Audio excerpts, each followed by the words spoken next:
Welcome to the 137th episode of the Supernatural Occurrence Studies podcast. So damn paranormal. My name is Jason Knight, host of the show, and with me, as always, is Oscar Spector, producer extraordinaire and podcast co-host. Oscar, I am staring into my crystal ball, and I'm reading my star charts, and I am prophesizing that our listeners will go to the show notes and find a timestamp if they would like to skip our wonderful intro. I don't think you need a crystal ball or any kind of ball, be it crystal or otherwise, to figure out what you're going to put on the show for people. I don't think you need that. If you're going to do it, you don't need a crystal ball to predict that, don't you think? I don't know. I mean, probably not, but I was trying to stick with the theme. No, I don't know what you mean. I have no idea what the title is. I assume it's pretty straightforward. Yes. But I still don't. I think it's overkill at some point. Like learning how to read crystal balls and whatnot, and seeing the future, right? Tea leaves, whatever. Like, yeah, it seems overkill to me. Listeners, I apologize. Look, this is a new year, new us. We're supposed to streamline things better. We're supposed to be more efficient. Jay, this is not the way we do it. We need to have a meeting about it or something. I don't know. Off air, obviously. I will never do it again. Okay, cool. So what's been up with you, man, over the last 2 weeks since we released our Moonspiracy episode? Moonspiracy. That's right. I forgot we called it that. Did I put the clip in? I think I did, right? Yeah, all the clips were supposed to be there. No, of the Moonspiracy thing from the... I don't know. Doesn't matter. So I just woke up. So this is going to be a great time. Saying that just in case. Who's Justin? I don't know. But yeah. And so I just woke up. So I'm just thinking about my life. And as far as I know, it's all a blank slate right now. But what I do remember is that one thing that's different is that my job has opened up their like seating and stuff. Like everything's kind of changing. It's kind of reverting back to before COVID more officially. Nice. So that's been happening. I don't know if it's nice or good, but we're opening up seating. It's all open now, so people can totally sit down. We're going to have more students, I guess, like the old days, right? Students being there for 5 hours at a time, studying and drinking just water and shit, which is fine by me. It's all good with me. If you cheat the system, I don't care, dude.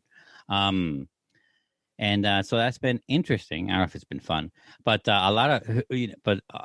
last 2 weeks, maybe 3 weeks, have been very interesting in my store because even though we are opening it up more and people are getting more of the vaccine, right?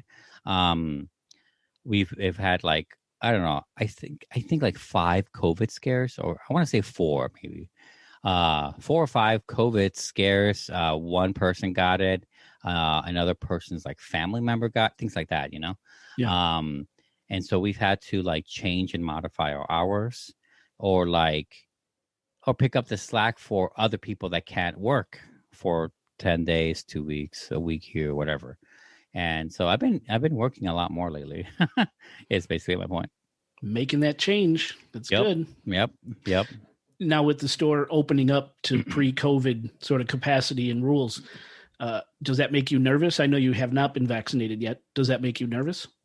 Yeah. And that's not because of something political or whatever. I've just been lazy. Fair enough. And I will get to it. I know I will do it. I just haven't done it yet. No, I'm not nervous because the difference in I don't know. We're not gonna be like we still wear masks. And we're still gonna like distance from the customers.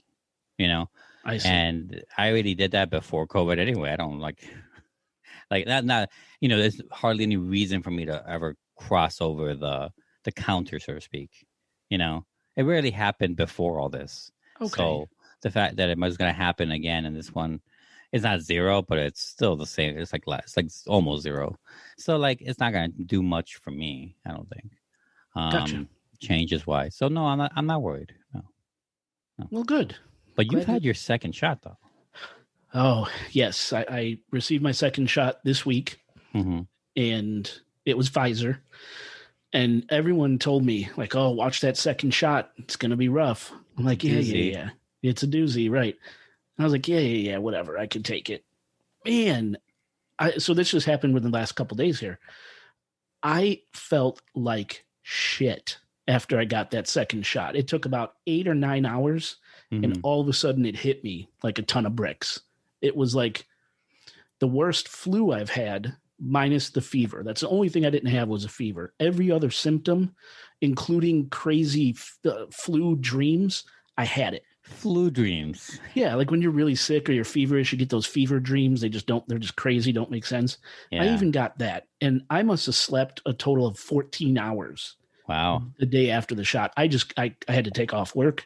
It was that bad. I'm feeling a little bit better now. I still feel some of the side effects, but it was bad. I've heard stories. I think that's the worst one though. The 14-hour sleep, the hallucinatory fever, that's the worst I've heard so far, I guess. But everyone says some version of what you're saying. And I guess now that you say it, I do have that worry about myself because I get sick pretty rarely.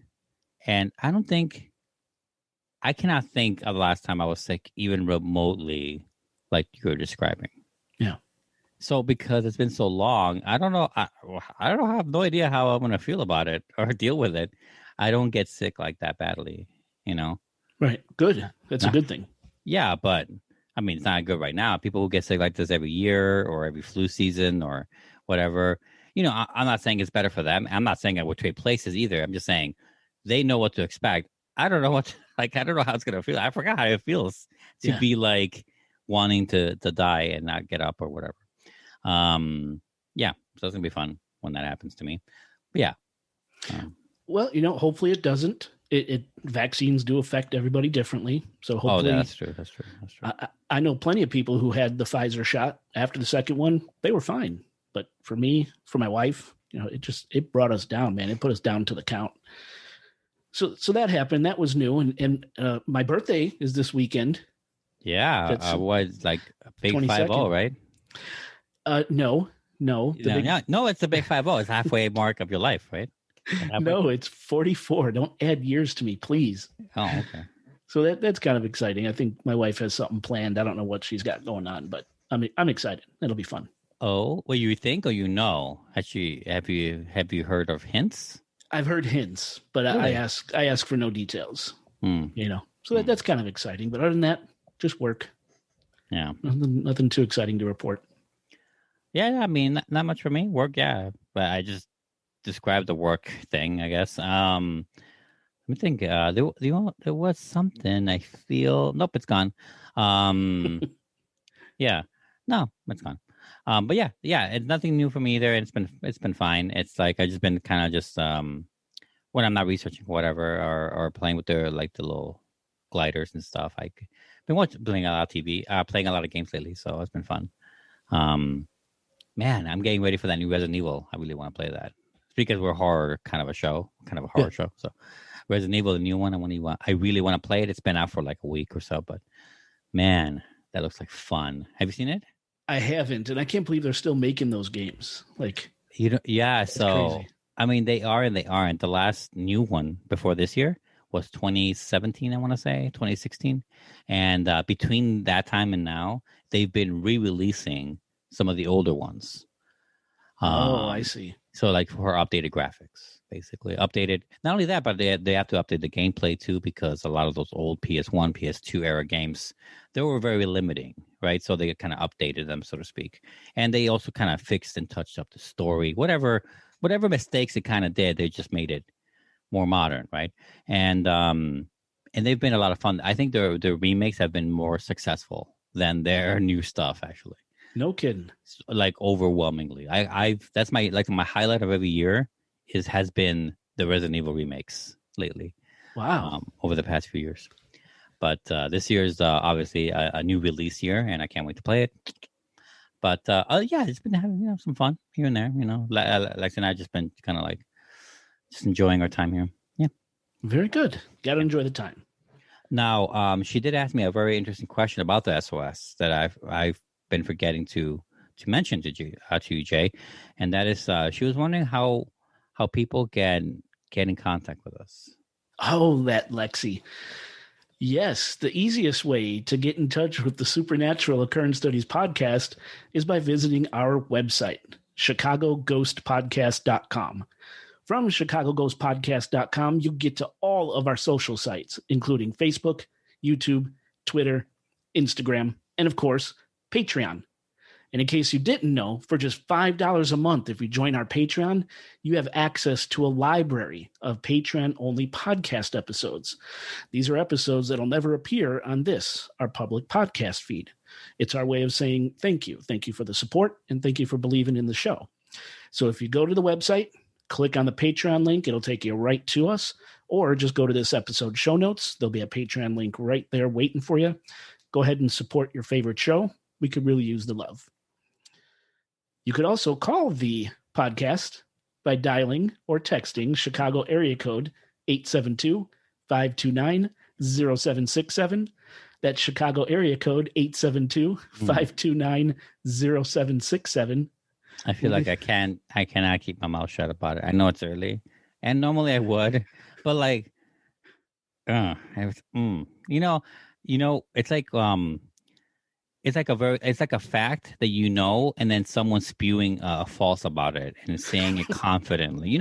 Like if you're ever in a movie theater line, kids ask your parents.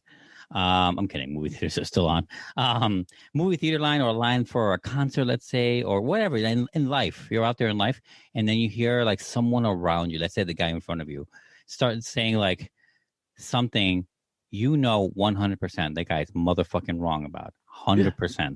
And not only that, but you feel like a smug hate for the person because the way they're saying their wrong information to this person that has no idea he's wrong is with such confidence that you can't help but kind of like hate that person. He's so confidently wrong. I know so many people like that. Right. And it could be just opinions, but also beyond that, it could just be fact, like straight up. He's basically arguing that yellow is brown, like that's how bad it is. And you feel like stepping in, should I, so you look legitimately angry right now. Yeah. It's a shitty phone number.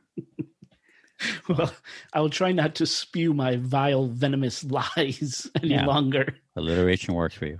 But send us a text, leave us a voicemail. We'll read them and play them on the show. Oscar, let's take a break and get into this fascinating topic we have tonight. I guess.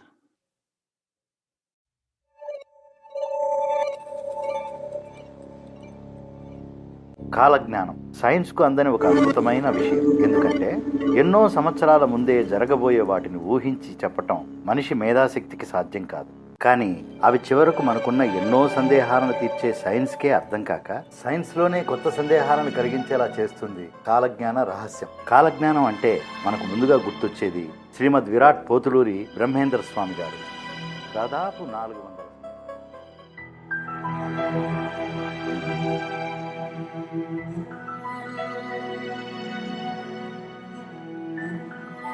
Couldn't see beyond that, but it doesn't mean that that's the end of the world. It just means that that's as far as he could see.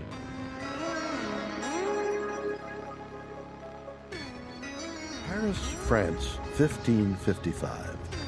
Astrologer and physician Michel de Nostradamus publishes a volume of 4-line poems called Quatrains.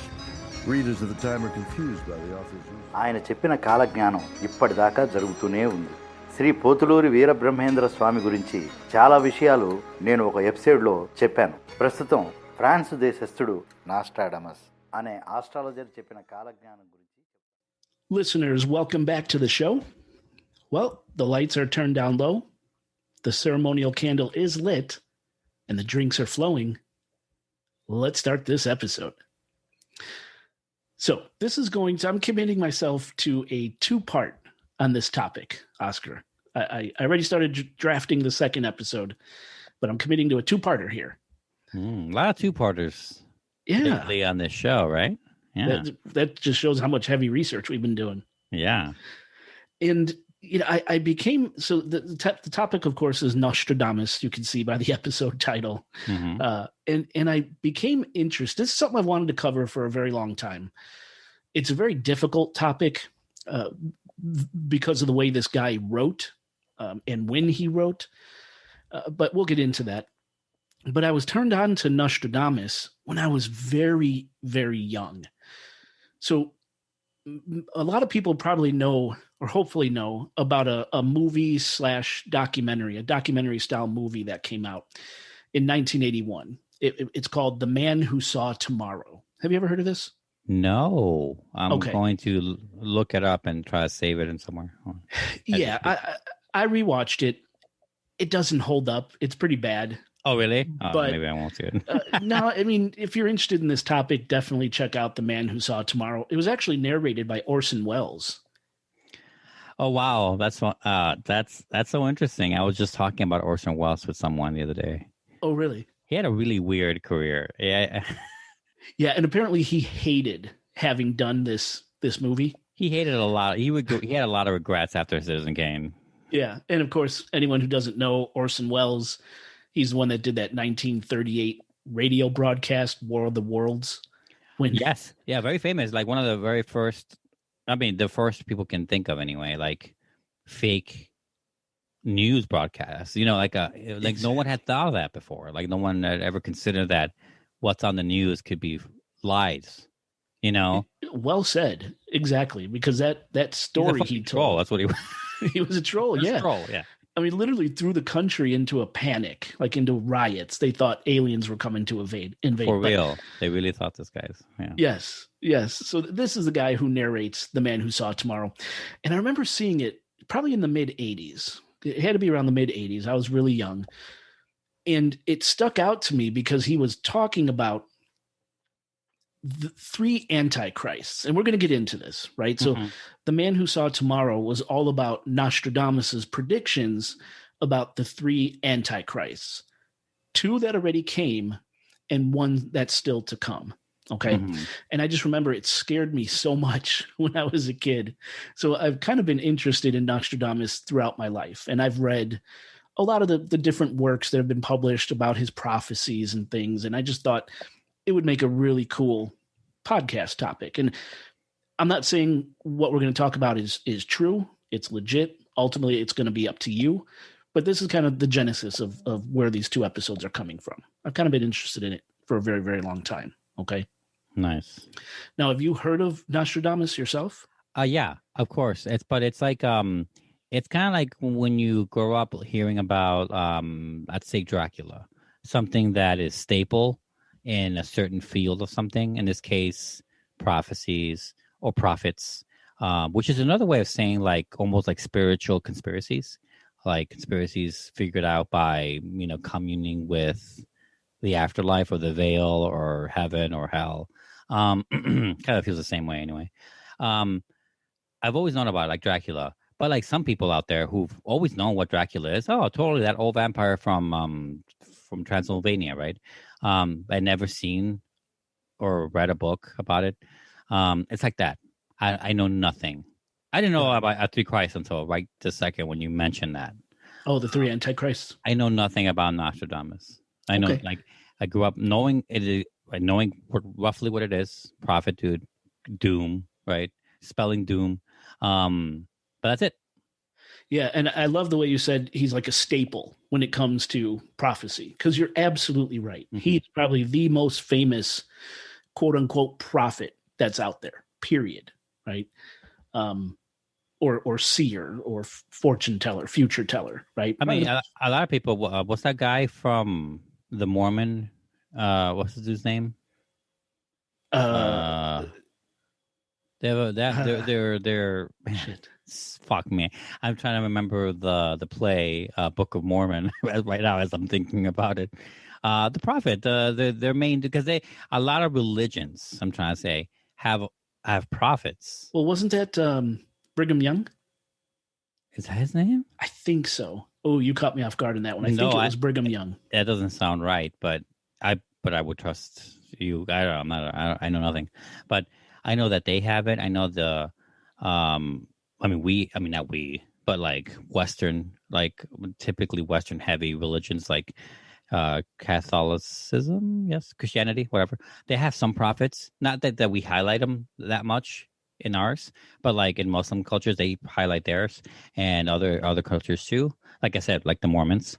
So it's like it's very interesting how there are prophets and then there are prophets when it comes to like Nostradamus. Like he's on the ladder, and I'm really curious as to what makes them. I mean, I think I'll know the answer already, but I'm curious to see what makes them, I don't know, like not different from those other ones. Those other ancient, like old, like, you know, written about prophets, because he's looked at differently than the religious prophets. You know what I'm saying? Yeah, I would say that's true. Yeah. That's how I get the sense of anyway, growing up hearing about Nostradamus. Yeah, and hopefully I answer that by the end. Awesome. Yeah.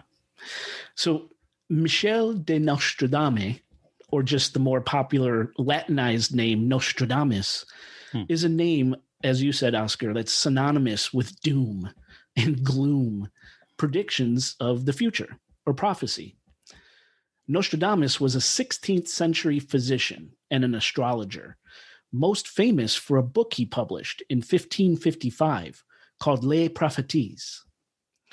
Now, what's fascinating about Les Prophéties is that ultimately, after Nostradamus made additions to the book later in 1555 and again in 1557, and a fourth edition was added 2 years after Nostradamus' death in 1568, in the end, Les Prophéties contained 942 of what's called quatrains, which are organized into centuries numbered 1 through 10, that allegedly prophesize calamitous future events.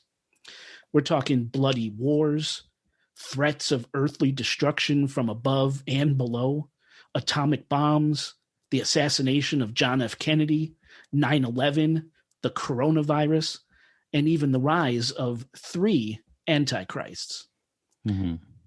You see, not only was Nostradamus a noted physician and astrologer, he was also a seer, a prophet, someone with the incredible ability to predict the future from 1555 all the way to the year 3797. He couldn't see beyond that date. And a lot of people believe 3797 is the date we go extinct. The world is no more, because Nostradamus could not predict beyond that date. And over the centuries, careful observers have come across a number of Nostradamus' predictions that do seem to foretell real-world events that Nostradamus could not have possibly known would happen back in 1555. It's said that upwards of 2/3 of Nostradamus' 942 predictions have come to pass, have come true. If this is in fact true, if those numbers are real, that would make Nostradamus the single most accurate prophet in history, having 628 of his predictions come into fruition. So that maybe answer your question right there. Why is there a delineation between Nostradamus and all the other prophets? I would say it's the supposed accuracy rate of his predictions. Well, not only that, I would say that even bigger than that is the fact that he is a man born out of science, right, and stuff like that. Yeah. Right? Good point. Huge difference right there between religious prophets and not and the kooks. What? Right. Ideally, he's a kook, right? The kooks, right? No, right. That's a great point. Yeah, because he was very learned, very studious. He was up to speed in. I would assume so. Yeah. The art of astrology and so good. And it kind of reminds me of like, I don't know. Because it reminds me of the Jehovah's Witness, because they also have some prophecies in their religion, right? Usually always like end of the world stuff. And it's funny how every time, not funny, haha, but funny, interesting, how when a major world event happens, like COVID or like an earthquake, let's say, or 9/11, right? Another one. They use their prophecies because they have. I'm not going to start spewing their religious stuff because I'm not 100%. But I know that they believe that there is an end to this, and that the whole point is to be a Jehovah's Witness when it comes to an end, so that way you can ascend or whatever they do. And it's already happened a few times where it was supposed to happen, and they keep rewriting the future because obviously we're still around. It hasn't ended yet. Right. So like they keep rewriting it to say like, oh no, what they actually mean is that it's not going to be this year, but it's going to be, it's like they're rewriting their prophecies, which makes it sound less and less ideal that's going to happen, to make it fit their religion. You know what I'm saying? Right. This is a guy that doesn't have that luxury where you have to, at least seemingly, I'm going to find out the rest of the story when you say it, but seemingly this guy doesn't have the luxury of like having believers. Maybe he does, I don't know, or having like ardent believers or a religion around the fact that he can be reinterpreted to suit the needs of a group of people he has no control over because he's been dead for hundreds of years now. Right. You know what I'm saying? There's the Jehovah's Witness example. They do that all the time. That's what I hear anyway. I guess that's always kind of funny when they do it. They like rewrite stuff, or when something bad happens and they predicted it, so they're like, "Yep, see, we're right." It kind of feels like confirmation bias. Yeah. So yeah, it's interesting. Reminds me of that. No, definitely. And Nostradamus he did say that some of his predictions were divinely inspired. What that divine thing was, he was never really clear on. Was it a positive entity, a negative entity? But the majority of his predictions came from studying the stars. Mm-hmm. He could understand patterns in the history of the solar system and then make predictions based on those patterns. That's how the majority of his prophecies came to be, by studying the stars and the constellations and the zodiac and all this stuff. No, I figured that's what you're going to say. Yeah. Yeah. So my point is, these, like you said, this really doesn't come from a religious angle so much. I mean, you could totally make a religion based on. I'm surprised he didn't. I mean, I'm glad he didn't. Because he was a man of science, I guess, and not that you have to be one or the other, but like, I'm glad he didn't. It must have been like enticing. It must have been alluring to try to go that route. Make yourself a deity. You know what I'm saying? I mean, it must be. I'm glad he resisted. If it was even enticing, maybe it wasn't. But back then, I don't know. I mean, much more likely for it to happen, I think. Well, one thing occult, yeah. One thing I think plays into the reason why he didn't do that is because also the Inquisition was happening, and I'll get into this. Was happening at the same time. This is all going to unfold, I promise. But that's a great point. That's a great point.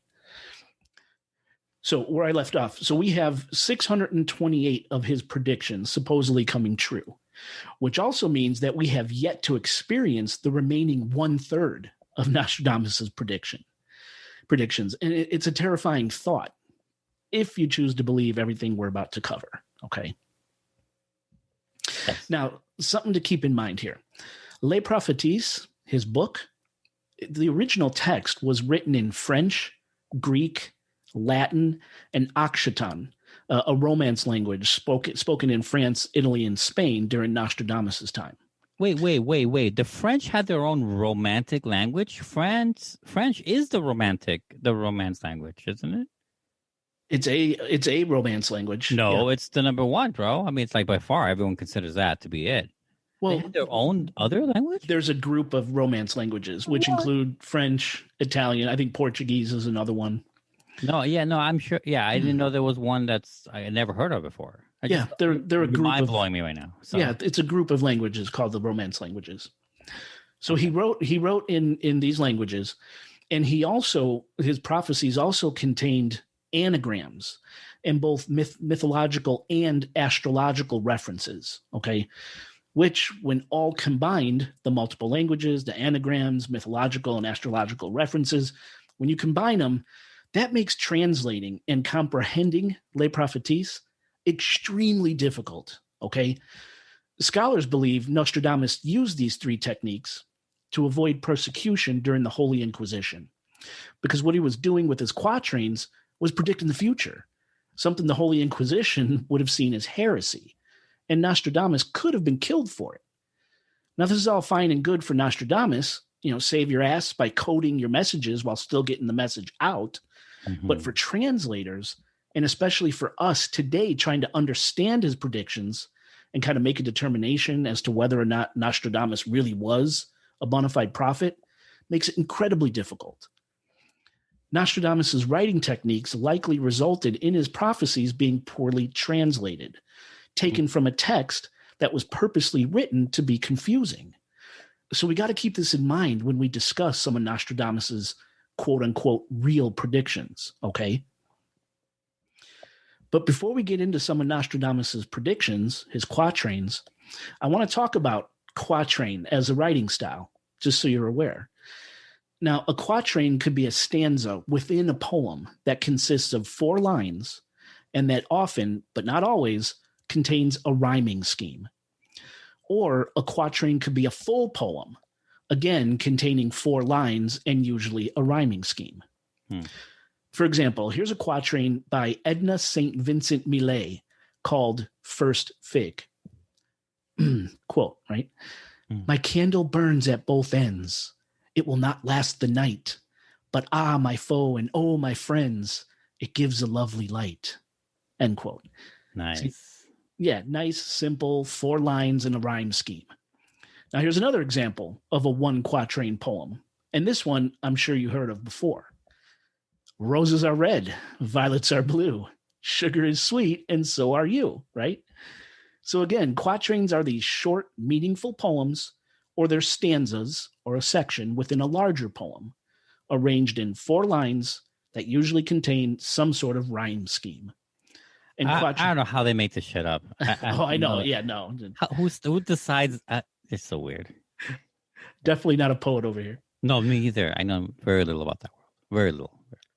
And one of the other important features of a quatrain is they're designed to provide a short narrative or a complete thought. Okay. Mm-hmm. Mm-hmm. So this is how Nostradamus wrote. He wrote 942 predictions in this quatrain form.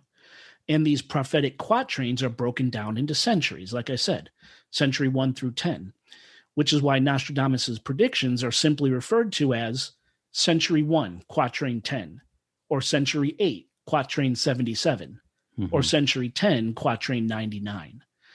It's an easy way to refer to a specific prediction among a massive collection of predictions. Does that make sense? Yes, it does make sense. Okay. And his quatrains don't necessarily rhyme. Remember, quatrains don't have to rhyme. Or maybe they did rhyme if read in the original languages, but to read them in translated English, there seems to be no rhyming involved. And again, it's the translation that people have the biggest problems with. It could be that Nostradamus's quatrains have been improperly translated either to purposely make them fit with something that happened in the future. Thus, Nostradamus's predictions were accurate and he really could see the future. Or quatrains were translated in just a vague enough way to maybe make them fit with future events. Right. The way a lot of astrology seems to fit, honestly, too. Right? It's true. It's you know very what I'm saying? true. Like if you read your Capricorn, and you say you read your horoscope today, you know, it feels like it's like, right? It's supposed to feel like just vague enough, not too specific to make you relate to it. And you do relate, yes. Right, and you do relate to it. And I'm not saying it's all hogwash either, because I kind of like that stuff in general, but I don't like ardently believe it either. So it's always like a weird little tightrope, right? Of like wanting to see it for like if you want to plainly read it as real, or like if you want to just take it as advice as opposed to prophecy, right? Mm-hmm. Yeah, no, I enjoy astrology as well. I always look up my what do you call it? Astrological prediction every birthday. I always look it up. I'm a Gemini, so I'll go to an online newspaper and look up what it says for Gemini on May 22nd. Yeah, it's fun. Yeah. But we're just not sure. Were they translated purposely to fit something, or just vague enough to maybe fit something? Either way, I'm not going to talk about the accuracy of the quatrain translations. I just don't have the knowledge on the subject, and I'm certainly no 16th century language translator. All I could talk about is what we've been reading since Nostradamus's book was first translated into English in 1672. with subsequent English translations after that. That took a Countless. while to translate, I guess. Damn, it's over 100 right? years. Over 100 years after he wrote it, right? Yes. And there's been countless translations, just so you know. What? No, yeah, and that's the thing, though. I mean, I'm basing this off movies, and I'm sure. I hope I'm not stepping on some future toes here, but it's from my experience. Not what experience? From my experience regarding like hearing about prophecies or seeing it in movies or reading it in like fiction and stuff, is that it's about the interpretation that matters. Like a lot of people get it wrong, and that's where the drama comes from.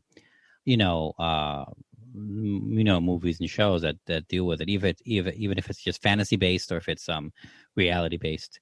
It's about like how you decode the message that can be translated wrong. Like, oh shit, you got the emphasis wrong on the word sword, and it's supposed to signify not a literal sword, it's supposed to mean like something else, and you got it wrong because of that. Some fatal, awful thing is going to happen. Yeah, and that's right. Like you've seen that kind of thing before. Sure. I'm curious if this is where we're going with Nostradamus. I have no idea. I'm just throwing a. Will you let me know? Because I have a lot of quatrains here. And, okay, great. Awesome. And what their supposed meaning is, you let me know. Because even some I was like, damn, dude, that is frighteningly accurate, and some I'm like, no, So let's see what you think. Okay. So who was this Nostradamus? We know he was evidently a powerful prophet, and he was a physician and astrologer. But what else? Well, he was born in southern France on either December 14th or December 21st, 1503. Scholars disagree on the exact date of Nostradamus's birth. Now, a lot isn't known about Nostradamus's childhood, other than he was an intelligent child who quickly advanced through school and easily picked up on the fundamentals of mathematics and the Greek, Latin, and Hebrew languages. Nostradamus's family was of Jewish descent, but before he was born, his grandfather, Guy Gassenet, changed the family name from Gassenet to Nostradame, as they were forced into Catholicism to avoid persecution during the Inquisition, becoming what was known as Jewish Christians. I never knew there was such a thing, but that's what happened. Now, it's said that his maternal grandfather, a man named Jean de Saint-Remy, taught Nostradamus from a very young age the ancient rites of Jewish tradition and the celestial sciences of astrology. So, from a very young age, Nostradamus was taught about the heavens and how they could drive human destiny. This idea, of course, will become incredibly important when Nostradamus writes his quatrains later in life and publishes Les Prophéties. Right. Yeah. We know that Nostradamus, at the age of 14, attended college at the University of Avignon, but he was only able to attend college for a year due to a terrible outbreak of the bubonic plague, the Black Death. From there, he traveled the French countryside, learning how to develop medicines and remedies using plants and herbs.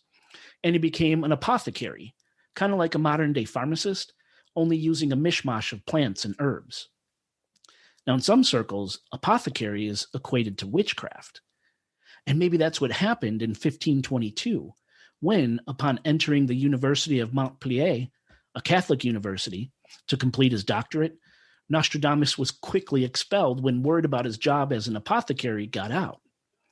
Maybe the Catholic priests at Montpellier University equated what Nostradamus was doing as a side gig with witchcraft. Hard to say. But he was expelled, and once again he returned to the countryside. But this time he wanted to treat plague victims.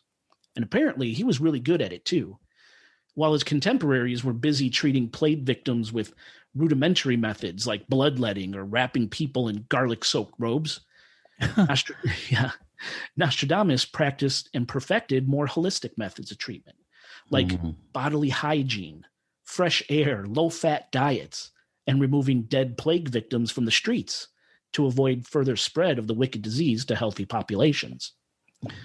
He also developed an herbal lozenge, like a cough drop. Really? Made of something called rosehip, which was very high in vitamin C and which did provide some relief to those suffering mild plague symptoms by boosting their immune system. Overall, Nostradamus' methods were more effective than most, and he was celebrated for his plague work, and he became very popular around France. And really, it's kind of funny. It's said that if Nostradamus didn't write his prophecies, his quatrains, he would have instead gone down in history as one of the greatest healers of the 16th century. But that wasn't in Nostradamus' cards. Wow, I wonder if he would have gotten. Bear with me on this one, only because we talked about it recently on this show. You think he would have been, let's say, eligible for sainthood? Oh, Saint Nostradamus. I don't know. I only ask because it seems like it's right up the alley of the Catholic Church or whatever to choose a guy like that. Healer, walking around, the whole thing with the giant diseases of the century at the time, dealing with that amidst the chaos of the Inquisition, and God knows what kind of war also, and not to mention, you were telling me his methods versus the norm of hospitals nearby, right? What they were doing, and by the way, garlic bandages, is that to hide the smell, or garlic soaked? Or were they cooking the dead bodies? What's going on? Maybe they thought pre-seasoning the fucking thing. I know it sounds delicious. I'm not gonna lie. Sounds delicious. Maybe it was they thought it would draw out the infection or the disease. That's what I'm saying. Is that this guy was doing I'm like, well, without this guy, we wouldn't have known to just remove the dead bodies from the streets to limit the infectious air. Yeah. He was practicing, he was doing good, very responsible, what's the word? Logical, right? Yes. Practices, right? Practical responses to stuff that makes more that we do today, right? That's common today. Well, not common for some people. But yeah. And I just kind of find it's like perfect bedrock for sainthood. That's really interesting. I didn't read anything about that, but no, no way we can tell. That's like a different alternate timeline stuff. We would never know. Another reality. But you're right; it is kind of a bedrock for elevating someone to potential. And that's just based on our previous shows, like what you did with the what do you call it? The ritual, not the rituals. The holy relics. Holy relics. Thank you. Yeah. Interesting. Now, Nostradamus eventually married, and he had 2 children. But when Nostradamus's wife and both of his children died of the bubonic plague in 1534, he quickly fell out of favor with those who supported him. The feeling was, if this guy couldn't even save his own family from the plague, how good could he really be? Yeah, that must have been bad PR. So shitty. Yeah, and he was quickly ostracized from his community and his supporters. It's really You don't say. Up. You don't say. That's it's almost like we're the same reactionary human beings as always, huh? Right, exactly. Right. No, I mean, it's one of those, oh man, it's sad, but totally can see that kind of thing happen. Right. Kind of facts, right? All that good work he did out the window. Sad. Very sad. Then, probably being in a somewhat cynical state of mind, Nostradamus was apparently overheard making some snide remarks about the Catholic Church in France. Now, I tried to find it. I couldn't figure out what he exactly said, but the point is, he said something that brought about charges of heresy, and Nostradamus was ordered to appear before the Church Inquisition. Knowing these hearings usually didn't end well for people being charged with heresy, Nostradamus split. He left France, and he spent a number of years traveling in Italy, Greece, and Turkey. What he was doing during this time, no one's really sure. This period of his life is known as the lost years of Nostradamus. You're kidding. Yeah. Yep. And what we do know is that Nostradamus left France a man of science and medicine and returned to France over a decade later as a seer and a prophet. So there's 10 years missing? Yeah. Wow. Yep. Now, there's a couple of stories. During this round of traveling, his missing years, we'll call them, Nostradamus experienced some sort of spiritual awakening. There's a story about this time in his life that says during his travels in Italy, he met a group of Franciscan monks, and he told them that one of them among their ranks, a monk named Felice Peretti, was going to be named Pope.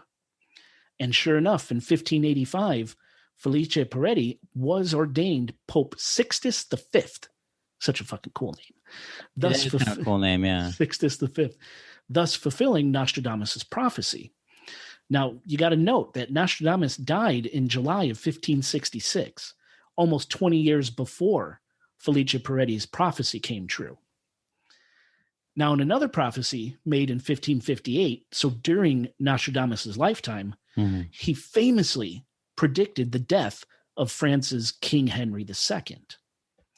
Now, here we go to a quatrain, right? In century 1, quatrain 35, Nostradamus says, quote, "The young lion will overcome the older one in a field of combat in single fight. He will pierce his eyes in their golden cage, 2 wounds in one. Then he dies a cruel death," end quote.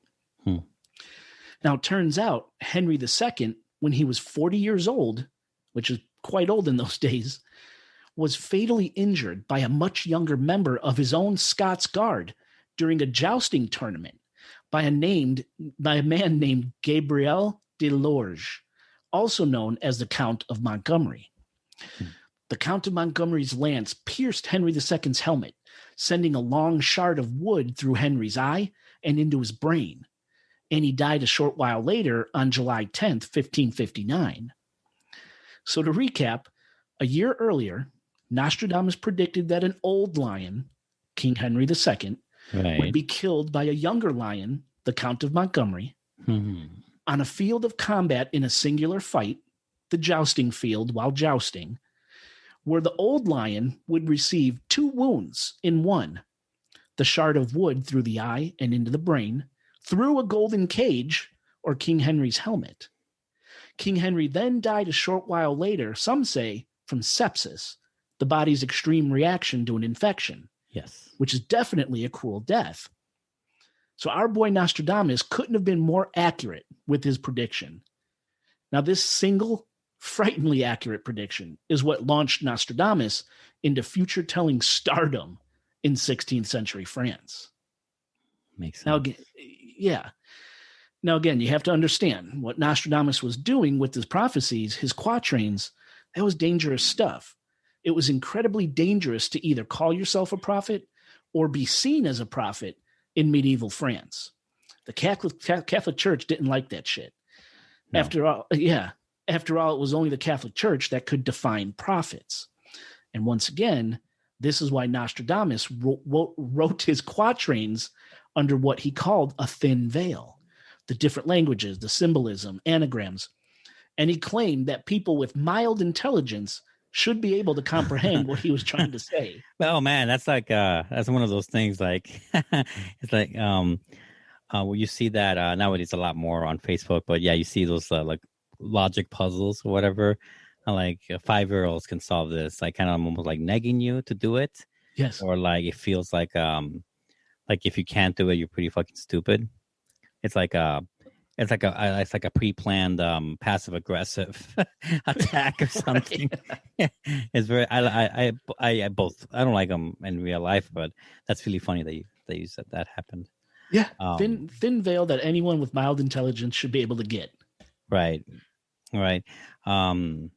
Man, the more I'm listening, obviously this is all first time for me. There's a lot to process here. I already had like 50 things I forgot to mention earlier, but man, it's amazing how I don't know. I guess I don't know if it's actually amazing. I'm curious as to whether, this is unanswerable, how many self-proclaimed prophets were coming up a lot in the old world, right? And I'm not just saying the century that we're in or the country, right? But like I'm sure they were everywhere. Maybe they weren't. I don't know how popular they were. But I'm curious as to how many of them were rising up, or was there like, just like we had like a tech bubble, was there like a prophecy bubble? And if so, and if Nostradamus was in the middle of that, or started it, or was at the end of it, I don't know. Like I said, I'm curious as to like if that's the case, what luck or not luck, maybe, right? Because it could all just be better prophet, dude. He's more accurate. What kind of luck history must have shown this guy to get that one right? It's in order to get the ball rolling on his obviously legendary status, because we were still talking about this guy. Exactly. So he's already a legend, right? Yes. Yeah, and I know you said the question is unanswerable, but I would say it probably depends on what time period in history. Because don't forget, if it was during the Church Inquisition or the Spanish Inquisition or the witch hunt of Salem, right? If you were seen as that type of person, oh, heaven help you, right? Witches, warlocks, people who predict the future, all devilry, you're going to go. You're dead, right? Yeah. So it would be probably what time in history. Nowadays, it could be endless. No one's going to stop them. But back then, I would probably argue that it was fewer and far between because people were afraid. I think just like our modern version of shunting or getting rid of these people in our society has definitely changed the methods. But I think we still do it, Jay, even in our modern civilized world. We don't have to be that religious to get rid of these people from our lives. I'll show you an example. The only example I have is how prophets are seen today. Prophets are seen as completely, not psychos, that's extreme, but like they're seen as crazy, unbalanced people. Absolutely. Almost always, like, you think of Watchmen, you think of the movie Watchmen, of course, where like Rorschach, who is and dresses like a homeless man, hides in plain sight by having a sign that says the end is nigh. Like this idea of like you're desolate, destitute, and homeless, spewing prophecies that no one's going to believe you because of how you look and how you are acting. Yeah, point taken. That's so I think we did the same thing. Not with religion, mind you, but like we did it in a way where we're in this era of capitalism. We're saying like prophecies or prophets are not interested in making a buck or not interested in or whatever. It's so weird. It's so weird. And yet with a veneer of religion, you can have your own television show though. Your own. It's so weird. It's just so bad. Yeah, it's kind of crazy stuff. It's very interesting. It really is. And, you're right. We still ostracize them. We still treat them like kooks. Books about this stuff are relegated to bookshelves and bookstores that are sandwiched between ghosts and UFOs and all the crazy shit. Right. And I'm not even going to talk about, how we treat self-proclaimed prophets and holy leaders. And even Harry Potter treated prophets like shit. It was a class that no one liked. We could get into, Branch Davidians and Koresh and people like him. I'm not going to get into it. No, right. But tends to not end well. How about that? Right. So yeah, through a thin veil, the common intelligence should be able to interpret all this. And for almost 500 years, people have been studying these quatrains. They've stood the test of time. They've kept our interest. And today, Les Prophéties is hailed as the single most important prophetic book ever written. Okay? Now, let's finally get into some of these quatrains in more detail. What are some of these prophecies that have people all worked up in believing that Nostradamus was the real deal, an actual prophet? And again, for that, let's dive into the quatrains. First, let's talk about Nostradamus's predictions about cosmic threats to our planet. Now, probably one of Nostradamus's single most horrific predictions, thankfully, hasn't happened yet. But if you consider his predictions claimed 2/3 accuracy rate, that means the prophecies that haven't yet come to pass likely will, which means we're all probably fucked. So let's take a look at Century 1, Quatrain 69. And this is a quote. The great mountain, 7 stadia in circumference. After peace, war, famine, flooding, the impact will spread far, drowning great countries, even antiquities and their mighty foundations. End quote. Now, what most people feel Nostradamus is talking about here is a mountain about 1/4 mile in circumference, or 7 stadia, Stadions were actually an ancient Greek unit of measurement. Yes. Falling from the sky and impacting Earth, which will wipe out everything. An interstellar impact like the one that wiped out the dinosaurs 65 million years ago, or worse. Now, if you think about it, how many times in just the past few years did we hear about an asteroid that was being closely watched because it could pass dangerously close to Earth? It actually happens a lot.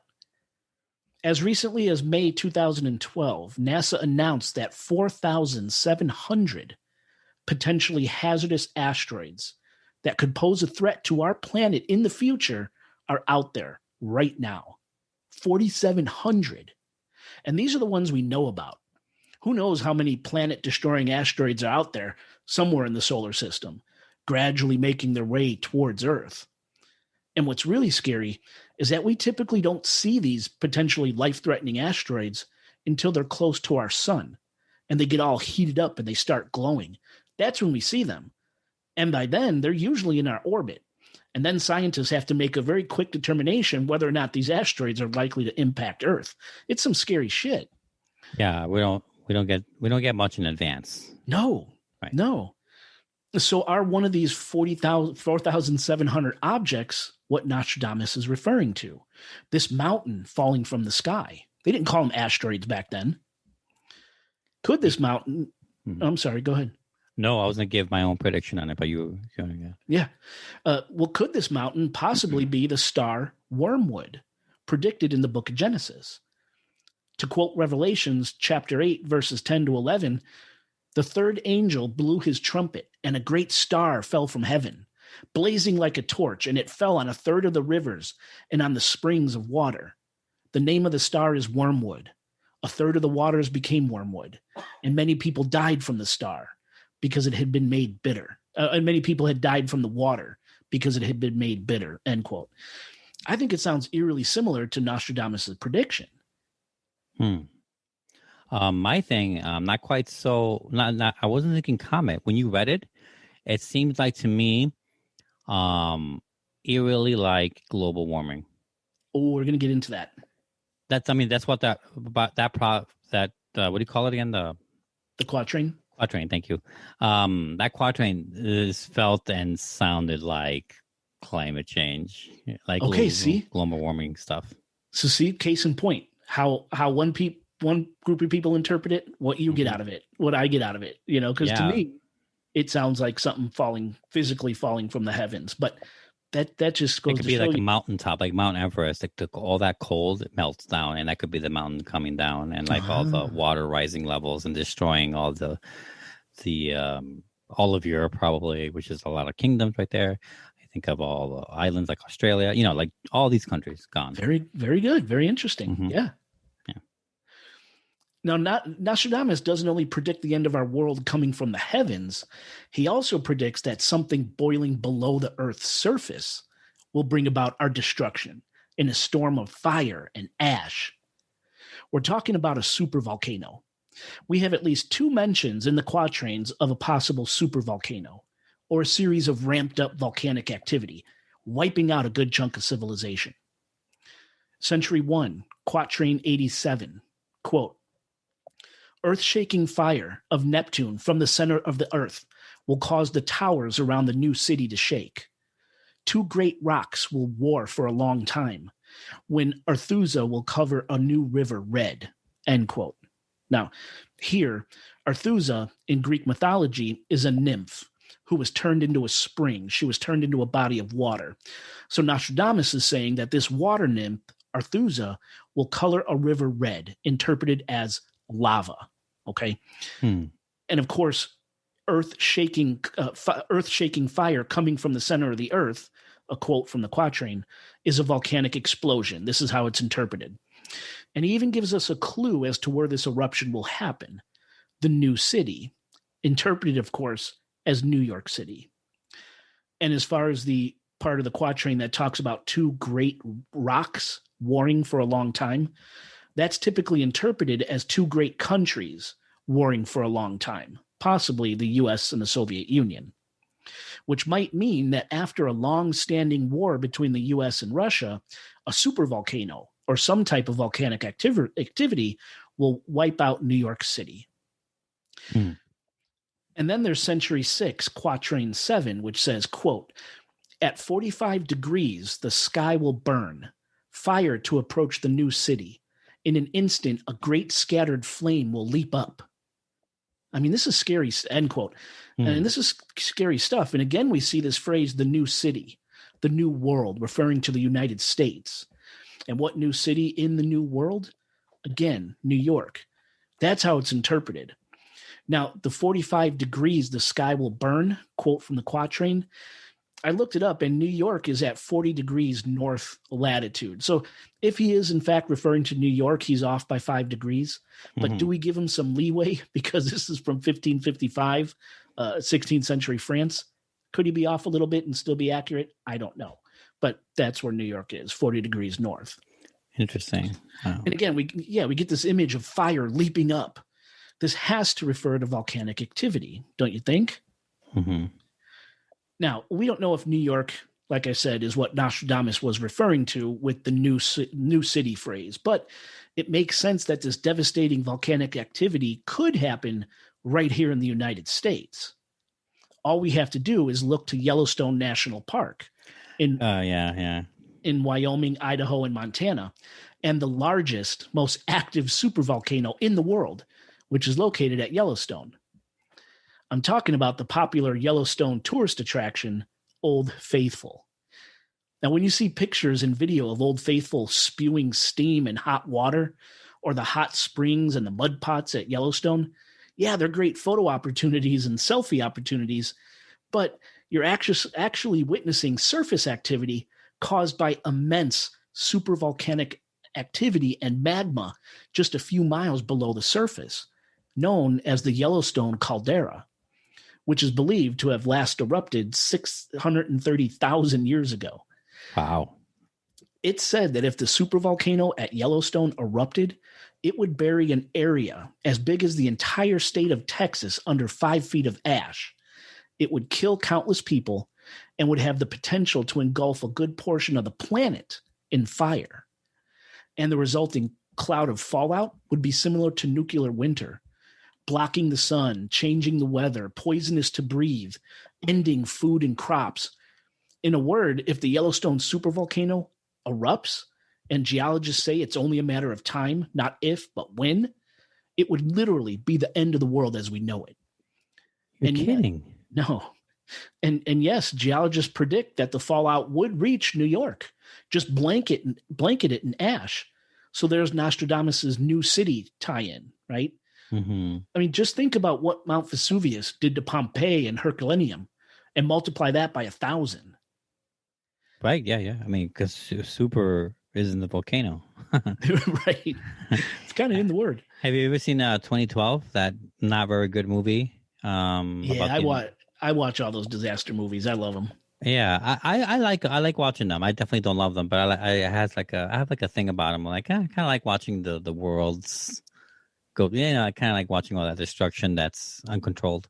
Anyway, I don't know if you remember, but there's a whole Yellowstone, like a whole Old Faithful scene. Oh, that's right. It totally blows up. I think it kills Woody Harrelson, if I remember correctly. And when you were talking about it, it reminded me of like, I'm not saying that the movie is accurate, guys. Not saying that, but it gave me a picture right in my head about like, a giant fucking thing like that happening. It's there. And it astounds me how much Mother Nature can be so destructive enough where like you can not blanket the whole world, but you can definitely affect the whole world with the sheer force of all that ash. You know what I'm saying? Like, it's just insane. Yeah. It's just nuts. It's crazy. Yeah. And that supervolcano has been building pressure for, the last one was 630,000 years ago. It's been building pressure ever since. Right. So they're saying that it's not a matter of if, it's when. And it's going to be a bad one. But now the scary thing is there's also a supervolcano called the Long Valley Caldera in eastern California near Mammoth Mountain. Now, this caldera is said to have erupted at least 760,000 years ago. And just like the caldera at Yellowstone, scientists say it's only a matter of time before it happens again. Now, to me, California makes more sense as being the new city Nostradamus mentions in his quatrains, more so than New York anyway. But either way, are the supervolcanoes located at Yellowstone and in Eastern California what Nostradamus was referring to in his quatrains? Or is there another massive supervolcano somewhere out there we just haven't discovered yet, but Nostradamus saw centuries ago? I really hope not, but I guess only time will tell. Now, here's something else that Nostradamus talked about repeatedly in his quatrains, which has dire consequences for humanity: famine on a global scale. In Century 1, Quatrain 67, Nostradamus writes, quote, "The great famine which I sense approaching will often turn in various areas, then become worldwide. It will be so vast and long-lasting that they will grab roots from the trees and children from the breast," end quote. So this famine is going to be so bad that man will be forced to eat the bark and roots from trees and rip babies from their mother's breasts to consume. Cannibalism. People speculate that this terrible famine is a direct result of the catastrophic supervolcano we just talked about. Right. Where ash and fire and nuclear winter destroys all farm and crops, and people are forced to do the unthinkable just to survive. Now, in one of the editions to Les Prophéties, the edition named roughly translated from French as "for the year's events in this century," so this comes from an addition to Les Prophéties, one of the later editions. Yeah. Nostradamus mentions that, quote, "very soon there will be a great misery from the scarcity of grain, which will be on the land. Fathers will eat his own son, and from the woods they will eat root and acorn," end quote. Again, Nostradamus shows us this image of cannibalism and the ingesting of barely edible plant matter just to survive. Right. Like scrounging. Exactly. Now, again, is this how humanity is left in the wake of a supervolcano? We're just not sure. Let's just hope these famine prophecies never come to pass. Right. And also, it's interesting because of how specific some of these prophecies seem to get, and how some of them are more like everyone is affected by this. Yeah. Right. Yeah. Like, it makes me wonder about, I know he wrote them and he separated them in centuries, right? You said, right? Yes. Beyond that, we don't know if they, we're pretty sure they're not in chronological order, right? That's the whole point. We don't know that, right? Or do we know that? I think he attempted to put them in chronological order with the centuries, century 1 to 10. No, yeah, that's true. But like within those centuries, like, you know what I'm saying? Yeah, but even there, he never really says, from what I can see, he never says, "Oh, in 1988, this is going to happen." He'll say something like, "When Cancer enters," and I'm making this up, "when Cancer enters Capricorn and the comet passes, this is going to happen," in this coded message. So yeah, he didn't stick to the calendar. I get it. Right. Yeah, which makes it, again, very hard when interpreting. Right. But even even though a lot of his prophecies have come to pass already, or maybe we missed it already or whatever, but has there been a determination as to whether or not they are in order? Not that I could tell. Okay, interesting. Not that I. No, I didn't expect that, but I'm just asking because if so, it could be informative as to these other prophecies after the volcano, like eating your children and shit. Like I'm curious as to if they are indeed after that, or could be the isolated incidents, or not isolated, but different incidents that happen maybe more localized to a country or a location than everyone. Right. That's what I was curious about. Yeah, and there's a foreword that he wrote to one of his sons. So after his family died, I mentioned, from the bubonic plague, he did remarry, and he had, I believe, 6 children. And to one of his sons, man, he got around. He did. To one of his sons, he kind of dedicated Les Prophéties, right? And in that intro to his son, which is really interesting to read, You can find it online. That's really the only date he mentions when he says I can't see past this date. What date was it? 3797? Somewhere right in there, right? So that's really the only mention of a date I find is when he tells his son, I can't see past this date, Otherwise, I think he did his best to try to organize these things by century, but yeah, we just don't know specifics on when they happen. I mean, considering that large, that's a lot of time. We're not even halfway. We're not even close to halfway yet. Right. Actually, yep. Considering all the time, I mean, just by century alone, it must have been quite the fucking feat. Assuming this goes without saying if you buy into all this and you, right. And if you actually did try all this and stuff like that, must have been very difficult just by century alone. I don't blame the dude. I'm just curious as to how it came to him, how he was able to. Again, we don't know his methods either, and because it's encrypted, so to speak, right? It's encrypted. Good. Yeah. It really makes it just too damn hard to figure out whether his process. Yeah. It's like we really need the process. It's like we need to know how it's made. Yeah. We don't know how the sausage gets made enough to know if he could have done it in order or not, or if it was impossible to do it in order. Right. Right. Yeah. And I think this is one of those instances, kind of like you said, I want to know how it's made. We usually say, tell me the time. I don't care how the clock is built. This is where I want to know both. Right. Mm-hmm. But now keeping on this global famine theme of the quatrain, we said possibly it's the result of the supervolcanic activity, right? Yeah. Or is global famine a side effect of global warming? Mm-hmm. Now, surely, I was waiting. No, you have to say something else for me to say okay, but don't call me Shirley. Surely in 16th century France, Nostradamus had no idea what the concept of global warming was, right? I wouldn't say. I would think not, no. Well, it's possible Nostradamus knew exactly what global warming was and what effects it would have on Earth. He just didn't have a name for it, as the term global warming wasn't used until the 1970s. So he described what we today call global warming like this. So, for example, Century 2, Quatrain 3, quote, because of the solar heat on the sea, from Negroponte the fish is half cooked. The inhabitants will come to cut them when food will fail in Rhodes and Genoa, end quote. Now, here, Negroponte is a city in Greece, which is today called Evoia, and Rhodes is in Greece and Genoa is in Italy. So you know. Yeah. Now, to Nostradamus' supporters, this specific quatrain is directly referencing the effects of solar heat on ocean temperatures, which causes fish die-off. In other words, global warming.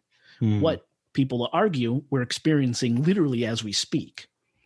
Today, we're seeing the death of our oceans, entire populations of fish, the death of coral reefs, rising ocean temperatures. All this is happening today. And Nostradamus just might have predicted it, in so many words, almost 500 years ago.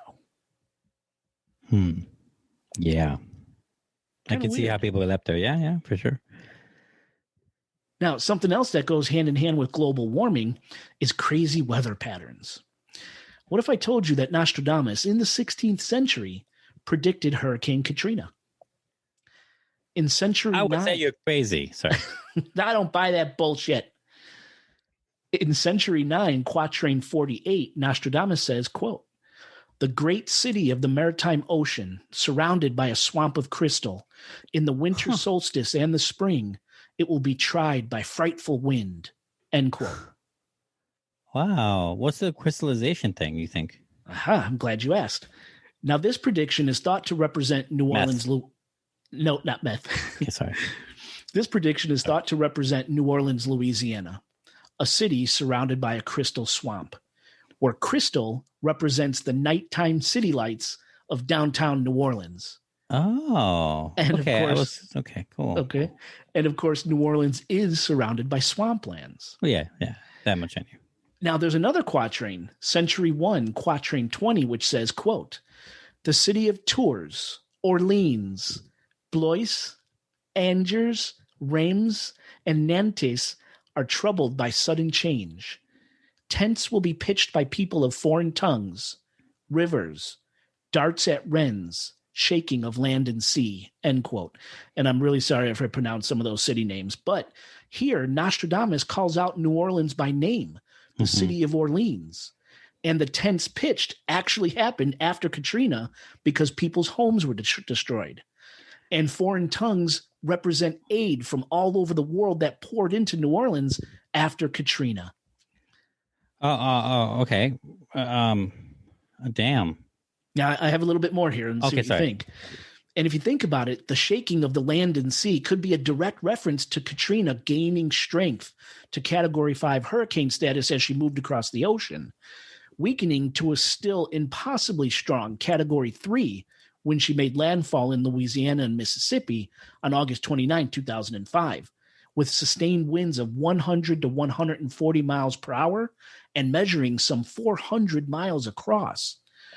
And we know what happened to the land when Katrina hit. 80% of it was destroyed by water and wind. If you look at the two aforementioned quatrains with Hurricane Katrina tinted glasses, the prophecies are kind of amazing. Yes, agreed. They do sound amazing. You did also mention that this was in the 1st century prophets? Yes. Prophecy? When does the 1st century start with him? Is it the 2000s? Is it in the 18th, 19th, 20th century? I don't know. I'm not sure if I understand what you're asking. Well, you said it's you said it was century 1 on the quant yeah, the quatrain. Hold on, let me go back up to my notes here. So I'm curious. Sorry, this was century 9, quatrain 48. Okay. Century 9, quatrain 48. Sorry, to me, I thought you said century 1. I'm like, when did his thing start then? Okay, I'm back to normal now. All right, cool. That was like a very simple thing. Now, I think the first thing I would do is look up. What I would do anyway is look up to see if any other town, or maybe not like a small town, but like a big enough population center of people, ever named their city Orleans before. Yeah, it's a good point. I didn't. Right. But I would look that up and then look up the names of the other ones too, and see how they fit to this idea maybe. And not to say that he's wrong. It seems very accurate, but I'm curious as to all that, because I haven't heard of any of the other ones you mentioned, unless they happen to be like actually small towns or provinces or whatever from Louisiana that I just don't know, because I'm not from there and I don't live in the rural areas of it. So it could be all there for all I know. That'd be fucking crazy accurate. I assume if it was actually true, we would have. That's something that probably would have made the news. I'm saying, like, you wouldn't know the answer to that, but still, be curious to know. Absolutely. But maybe for part 2 we could look into that. Right. Yeah. You know. Okay, so we've been talking about disastrous predictions that might possibly come to pass, which will send humanity into a tailspin, or have already happened in Hurricane Katrina's case, if you believe that, right? Asteroids killing the Earth from above, supervolcanoes killing us from below, global warming, famine, natural disasters like Katrina. Now, unfortunately, when times get bad, people tend to get bad too.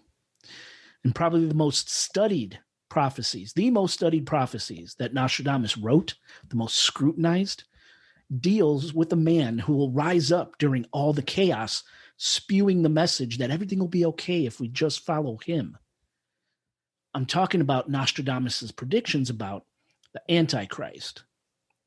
Now, sadly, there have been many people throughout history that could fit the idea of an Antichrist. A man who promises one thing only to do the complete opposite, and in turn wipes out tons of people in horrific ways. Some that come to mind, right? Napoleon, Hitler, Stalin, Saddam Hussein. Just terrible fucking people with the blood of countless on their hands, right? Yeah. But could Nostradamus have known about some of these bastards in the 16th century? Let's take a look at the quatrains. In the quatrains, Nostradamus describes 3 antichrists, 2 that have already come to pass, and one that hasn't reared his ugly head yet. Century 1, quatrain 60, quote, "An emperor will be born near Italy, who will cost the empire very dearly.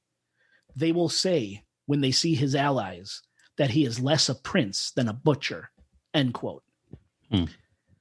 Now, most Nostradamus scholars believe this quatrain directly references Napoleon Bonaparte. Some historians put the death toll of the Napoleonic War upwards of 7 million people. I had no idea it was that high. Okay, Are you sure about that? I am. Yep. I was blown away. So we can see why he might be labeled an Antichrist. Now, Napoleon was born in France, a mere 13-hour car ride from Italy.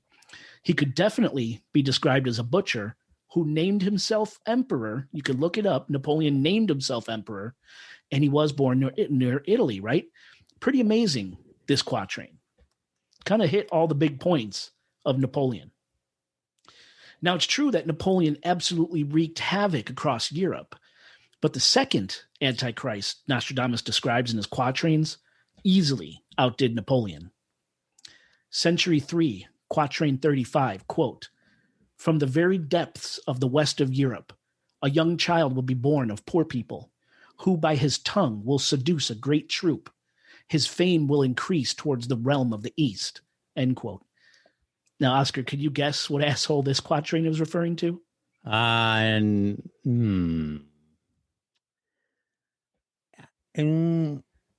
I don't know. I don't. Western Europe, seduce with tongue, a great troop. Yeah. You must be talking. I think you're talking about that Churchill guy, right? No. I know. Sorry. I'm playing devil's advocate. Do you know or no?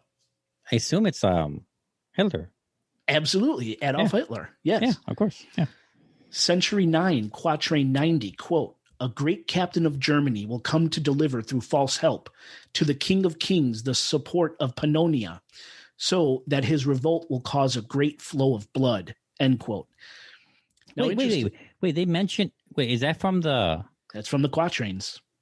That's absolutely from the quatrains. He mentions Germany? A great captain of Germany. Yeah, a captain of great Germany will come to deliver through false help to the King of Kings the support of Pannonia, so that his revolt will cause a great flow of blood, end quote. Now, this is all really interesting because obviously we have the mention of Germany, but interestingly, the phrase support of Pannonia refers to a part of Italy, and Italy was Hitler's ally. So Nostradamus is saying that this captain of great Germany, Hitler, will bring the support of Italy, and the result will be a great flow of blood. Pretty scarily accurate, if you ask me. Now, here's the thing. Say what you want about Hitler, what a piece of shit he was, but the one great thing he was an orator. He was a mesmerizing speaker who seduced the German people into believing his way was the right way. Right.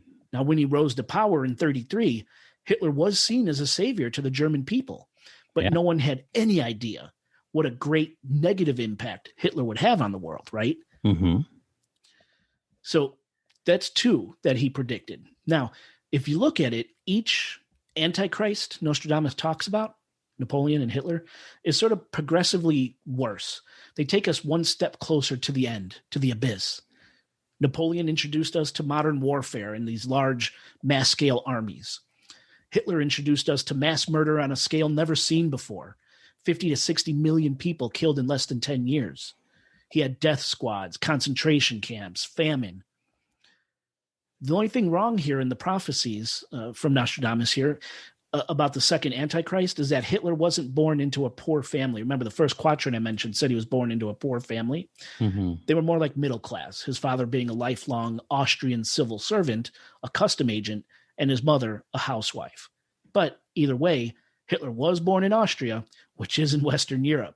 Just amazing how accurate Nostradamus was on this one. What really astounds me when I mention, he mentions Germany, is that, and I don't know how, don't know how things were. I know that there were Germanic people, definitely when he was around, and in 1555 or whatever, but there was no Germany in 1555. It's a country that's just a little younger than ours. and we were obviously 1776. So like, so that's like, he's predicting a country that will exist about 250 years or so after he wrote it. Nice. That kind of blows me a little bit, a lot of it actually. Don't know what to say. That's pretty cool. Yeah. Or pretty awful. I don't know yet. Well, no, I get you. Yeah. Now, I'd like to end this first Nostradamus episode with the prophesized third Antichrist, the one yet to come. Oh, wait. I was going to mention something about, sorry, before you do that. I know I forgot to mention it before. What's with the other two Antichrists? What do you mean? What's with the other two? Like, is that like, is it supposed to signify change? Antichrists? You know what I'm saying? Oh, change definitely in horrific ways. Yeah, no, I know. But like, have you ever heard of three like this? Only in the quatrains. Only here, ever. Yes. Because when people mention it as part of a religion or something, it's usually just one, right? They talk about one, right? Never multiple of them, or like every generation has one. They don't mention that kind of thing, right? Now I'm thinking back, and I don't have the information on me, so I'm not going to spend a ton of time on it. But I'm thinking back to when we did the Patreon No. It was a regular feed episode about the devil. Remember, It was like a Halloween episode we did on the biggest, baddest of all, the devil. I feel like we talked about multiple antichrists in that episode, like Caligula. Oh God, I wish I had the information. It's sounding familiar. I'm just curious as to how. I never heard of it until you obviously this show. But it made me think of that. Like, are we always expecting one and it just changes every, 50 years, 100 years or so, to update it, so to speak, and it feels like there's more than one? Or is it cyclical in some way, or is it supposed to signify something? Power of three, the third one does the final nail in the coffin. I'm just curious, because I never really heard. It's just a new concept for me. No, that's great. I always think of one Antichrist at a time, So sorry, go ahead. No, don't apologize at all. Now, again, if we look at Nostradamus's first two antichrists, Napoleon and Hitler, and the progression of evil and depravity we talked about, that would mean that this third antichrist to come will be the worst one yet. Worse than Napoleon and Hitler combined, maybe. And again, who this person is, whether he's here now, somewhere in the world quietly gaining power, or still waiting to be born, has driven students of the quatrains insane for centuries. Because if this big bad motherfucker is out there, or soon will be, a lot of people think he needs to be found and stopped. Like, if you knew Hitler would turn into Hitler, and you had the chance to go back and bust a cap in his ass, or in his mother's ass, would you? Anyway, it's rhetorical.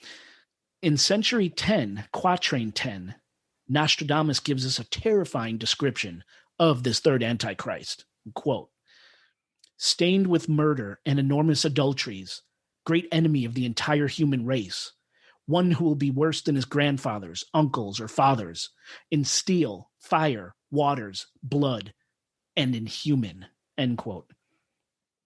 So according to Nostradamus, this guy might not even be human, or he's a human inhabited by an evil spirit, as some have suggested.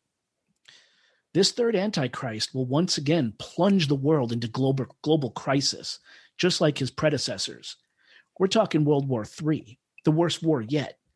And with technology the way it is, or will be, this Antichrist will have much more advanced ways of killing at his disposal, and humanity will literally be brought to its knees. We're talking nuclear weapons, drones, nuclear submarines, ICBMs, the ability to crash global economies, take down the power grid, maybe even launch weapons from space. It's all at the fingertips of the Blue Turban King, as Century 9, Quatrain 73 describes him, the Antichrist yet to come. Nostradamus even gives us a hint as to what this third world war will look like. Century 8, quatrain 77, quote, the Antichrist very soon annihilates the three. 27 years his war will last. The unbelievers are dead, captive, exiled, with blood, human bodies, water, and red hail covering the earth, end quote. Yikes. And believe it or not, even though we've said that this person is still unknown to us, some quatrain scholars believe that Nostradamus may have given us this man's name, albeit in true Nostradamus fashion, in a coded message, an anagram of sorts. Okay. And that man's name is Mabus, M-A-B-U-S, Mabus.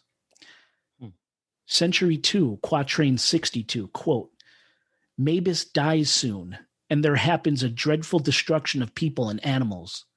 At once vengeance appears, 100 hands with thirst and hunger when the comet will run, end quote. So when we combining the two quatrains, Mabus's war, in other words, the third Antichrist's assault on humanity, will last 27 years, and Mabus will die during this war. He will not live to see the end. And as a result of his death, there will be a great undoing of man and beast. And the phrase, when the comet will run, is speculated to be a long-range missile attack. The missile, or missiles, is the comet, revenge for Mabus's death. Nostradamus just didn't know what to call it, so he used the word comet, right? Another quatrain gives us even more specifics about Mabus's death. Century 2, quatrain 70, quote, the dart from the sky will make its extension. Death's speaking, great execution. The stone in the tree. The proud nation restored. Noise, human monster. Purge, expiation, end quote. Now here it seems that the human monster, the third Antichrist, Mabus, will be killed by a dart from the sky. He'll be assassinated, likely by a missile attack, while giving a speech for having achieved something great, in a place or at a landmark whose symbol is a stone in a tree, or something with a stone and a tree. But it's unclear if this location is here in the U.S. or if it's abroad. Right. Now, what's more is that some people believe Mabus, the third Antichrist, has to come to power in the United States, because only the death or murder of a powerful American, a top leader in the American political power structure maybe, has the potential to bring about worldwide devastating revenge by the U.S. Now, of course, people have tried and tried to decode what Mabus means. Is it an actual name? Is it an anagram? Some sort of thinly veiled reference to someone else? When reading the name Mabus backwards and transposing just two letters, suddenly Mabus becomes Saddam, S-A-D-U-M, as in Saddam Hussein, the horrible, bloody Iraqi dictator who's dead now. He was hanged for his crimes against humanity on December 30th, 2006. Yep. So in this scenario, the third Antichrist has already come to pass. And, listeners, do it. Write down Mabus and write it backwards and flip the two letters, and suddenly Mabus does become Saddam, as in Saddam Hussein. Something else about the word Mabus that people have pointed out is that it can be yet another one of Nostradamus's anagrams spelling out Usam B, as in Osama bin Laden, right? Right. I mean, if this is the real interpretation, Nostradamus was only one letter off from his word, with his word Mabus, right? Mm-hmm. Replace the U in Mabus with an O, and it really could be Osam B, Osama bin Laden. I don't know. Maybe this Osama bin Laden thing is a stretch, but you could kind of see it, can't you? Right. I mean, I or it could be like it could be maybe not that exactly the name or the letters rearranged that way, but what if it's a name we won't know until it's too late, because it could be rearranged to something else. Yeah. Oh yeah. People have broken it down to be Bush. I didn't even write that down. It was so outlandish. Right. But yeah. They see all sorts of stuff, but the Sodom and the Osam B, you got to remember Nostradamus was making these predictions from the freaking 16th century. Right. So it's okay to give him a little leeway if he doesn't get the spelling of a name exactly right, isn't it? I mean, he was close enough for us to get the idea, right? Yeah. 450 years later, we could look at the word Mabus and say, oh my God, he was talking about Osama bin Laden. Or was it Sodom? You see how this stuff could be tricky. Yep.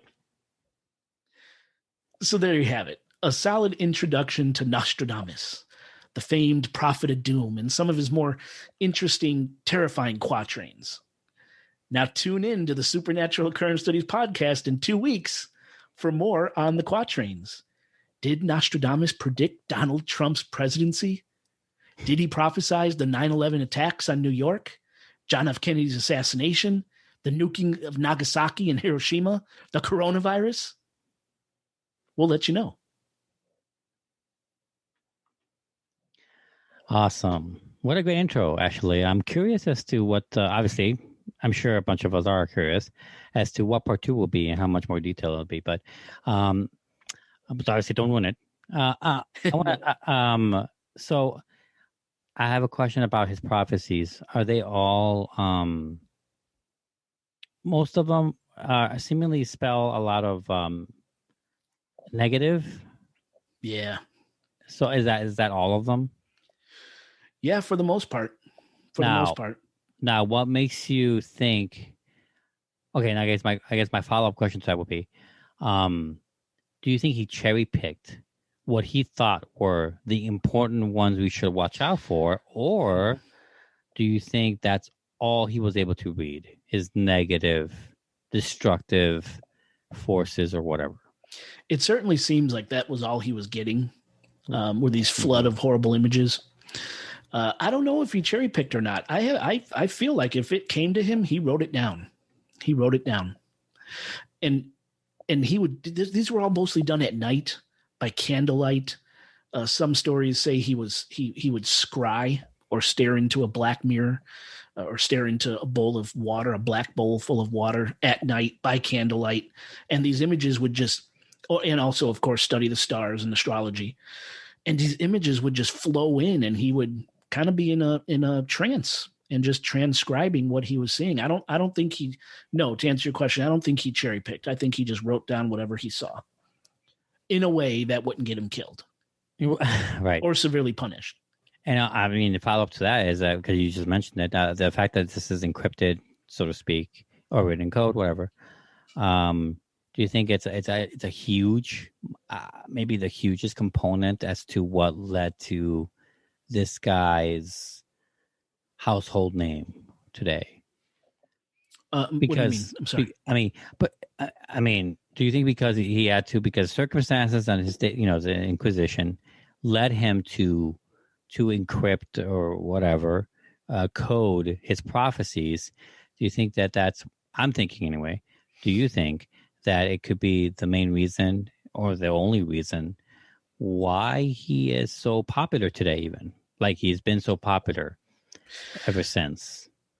Yeah, that's kind of like a multifaceted question, or maybe a multifaceted answer. One, the common belief is that the reason why he wrote this way, the multiple languages, the anagrams, the symbology, was to shield what he was writing from the Inquisition, to protect himself. Still get the message out, but protect himself. Other people say he wrote like that because he was a charlatan, that he knew that these things could be so wide open to interpretation, and it was a ploy to become famous or infamous. There's both camps that believe, either way. Mm-hmm. The Catholic the Church Inquisition wasn't like the Spanish Inquisition, as bloody and horrible as the Spanish Inquisition.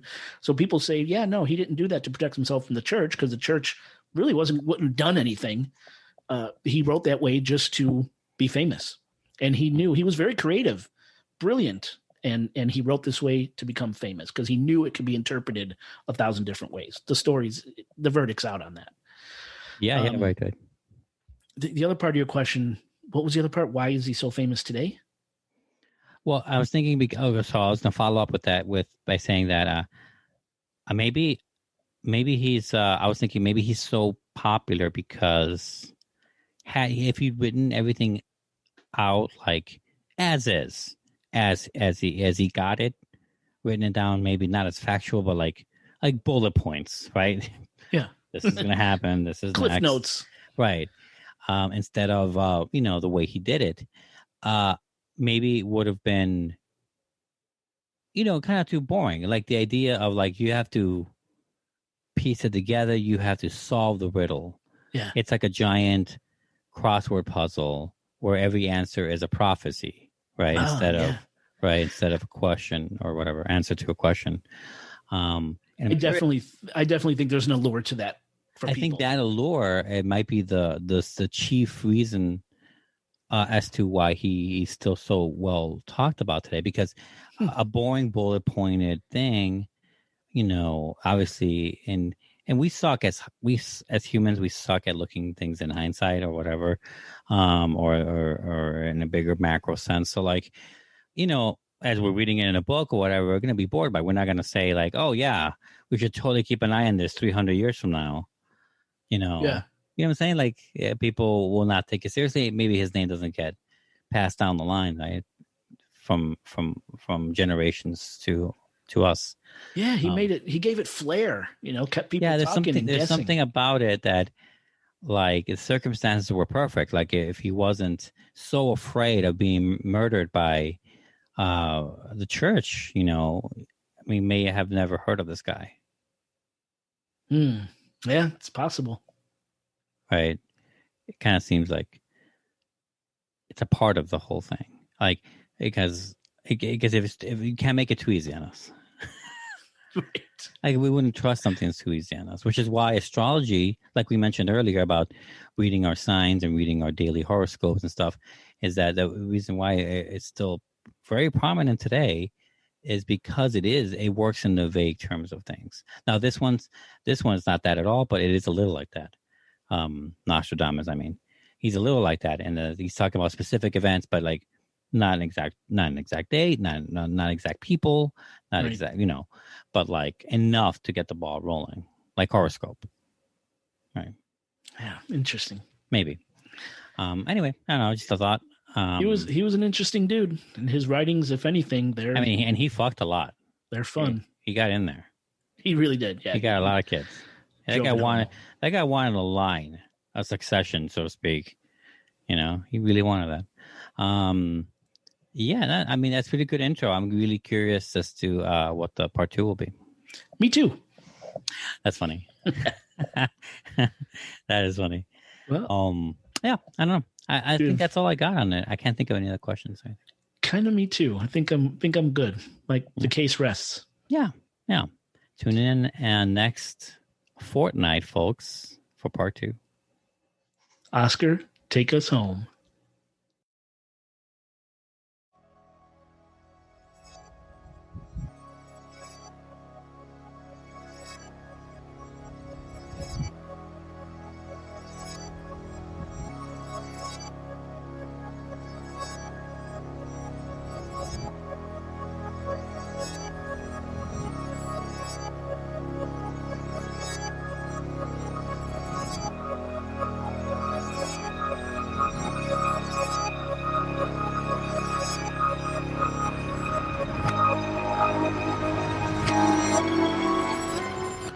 Put that in the outtakes, and we're gonna. That reminds me of the scene that this one moment that kind of bothered me in Them at the end when they're like all the white people. It's just like right after the whole fire, right? She sets up the whole place on fire to separate them.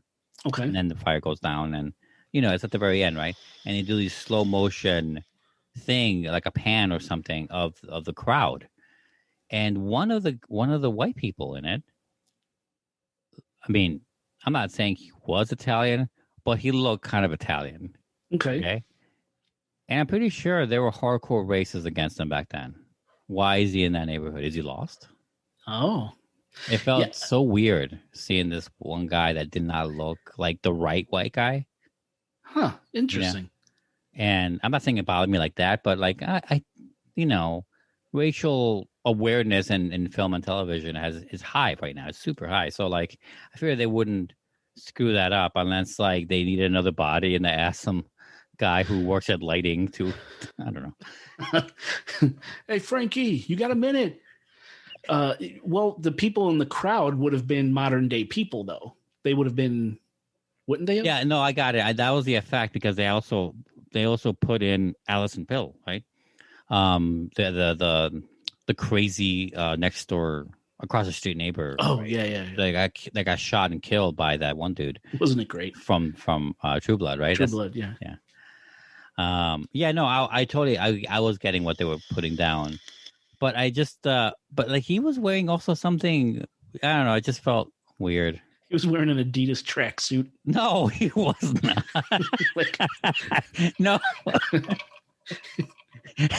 when the camera pans to him, you hear the "woke up this morning." Exactly. Hey, Christopher. Oh no.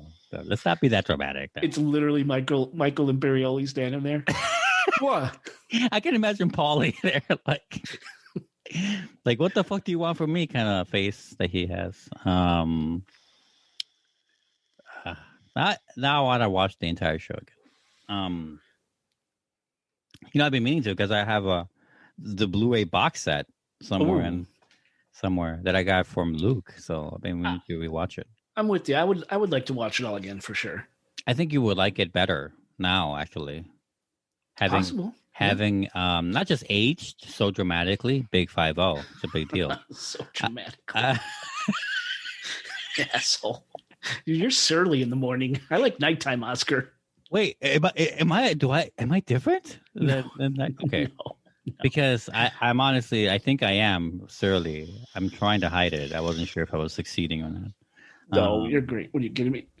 No, but you've known me. You've seen me when I wake up. I'm not there for a while. I've also seen you sleep, and it's creepy. Yeah. Ball of fucking crazy here. Anyway, what was I saying about it? Right, the box set. The box set, yeah. Oh, right. Is that I think you would like it because not only because you're older, but because you've really kind of matured in a lot of the watching stuff. Like the Jay from back then, what was it? When did the show come out? 2000. Oh, right? man. It had to be early 2000s, yeah. Around there, yeah, 2000s, right? This is when Carnival and 6 Feet Under were the hits, right? Yeah. So like old ass Oz shows. and shit, yeah. This is like right before or right at the golden age of cinema, right? Oh, TV, I mean, not cinema. Golden TV age, right? This is like Sopranos is one of the ones that spearheaded Mad Men, Breaking Bad. Those are the top shows that did all that. You were way different. Your taste in movies and like what you liked in movies, what you liked in, like you were way more. I mean, granted, you cared less about hardcore shit than you do now. But that's like a small side effect, really. But back then, you were just downright never watched this kind of thing. You were downright never. You had more limitations back then. Yeah. Nowadays, you're more. Well, I'd like to thank you a little bit for opening my horizons. Well, that's all I do. I constantly I'm opening up horizons as much as I can, whatever possible, and I kind of force myself in there. But yeah you're way you can tell a difference. I think you'll like it more. Oh, I think it would be a great late night binge. Mm-hmm. Just watch a couple episodes, each 2 episodes a night or something like that. Because right now there's really nothing out there streaming that's really catching my attention, except for these Invincible and Hell or High Water. But yeah, cool. But yeah, I'll maybe I will. Yeah, it could be fun for a rewatch. Have you been on? I assume it's you, but I don't know. I give my account to everyone. Have you been on Shudder? We have. We like, and I think it's over now, unfortunately. But we got Talia into the creep shows. Nice. So we were watching the creep shows. It's been a couple days, I think, since we've been on there. But yeah. Yeah. Oh no, it's been like over a week for me. The last time I went on there, I saw a bunch of the recent watches, and it's like I never fucking saw this. And I was like, huh. And I was trying to piece it together because I know that, Lexi has it, but she will never use it. So I know Ralph has it, for example. Luke has it, right? Things like that. So I try to decipher. It's been a game for me. Oh, that's cool. So like, to see who was watching this, I know Creep Show is only you. I know, right? So, I'm on episode 2 or 3 though. I'm not that far in of the new season of season 2, right? Okay. But I can't wait to watch the rest of it. I'm totally looking at. It's fun. There was another short mini series on there that I was watching. I almost finished the entire thing. They're like 13-minute shorts. And that's all it is. It's not even like a series like it connects. There's a few of them out there on Shudder that have there's that. There's a few. I was watching one of them, and it's all indie based, and it's Australian, I think. I don't remember. It's from a different country. English speaking country, and they were kind of fun. They'll Nice. have like a big like kind of like a twist ending, and they're very short. Like I said, 13 minutes a pop. You could see the whole thing in one sitting. I was like, yeah, that's pretty cool stuff. I liked it, so that was fun. Was one of them two girls? I guess they were sisters. They left a party. They were out driving, saw a car accident. That sounds really familiar. I think Because so. that was one of the anthologies that we were watching, and they were, I would say, Australia. I think, matter of fact, they mentioned they're in Australia. Yeah, I think that's a series. That was pretty. That's only one we've seen, and it was pretty good. It was It was fun, right? Yeah, it was piqued like, our attention. Yeah, yeah. And like I said, it's super short. I mean, you can't even get mad at it long enough for you to give a shit about it, you know? So yeah, that's been fun. I like that. Yeah. Yeah. I'm like, shit. I always hate myself when I fuck that up in my head. But you know, you can't blame yourself. You have to let it go.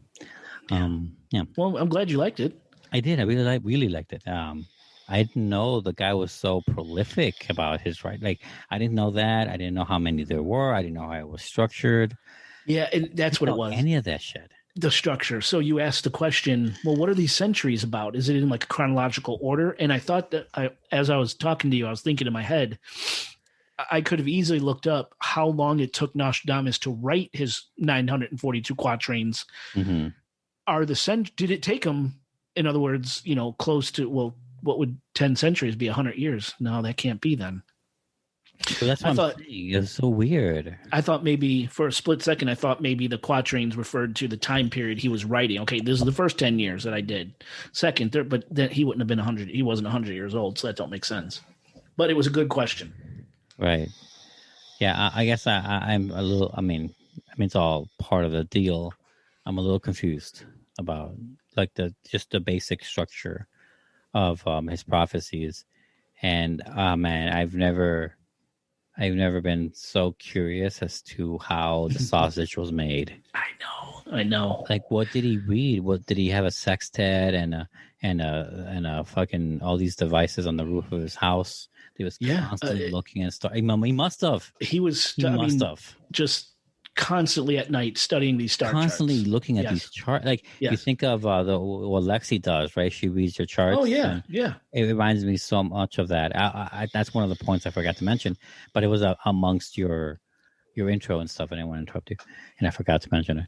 But yeah, it reminds me so much of that, and how that's becoming more of the norm or popular among the latest generation.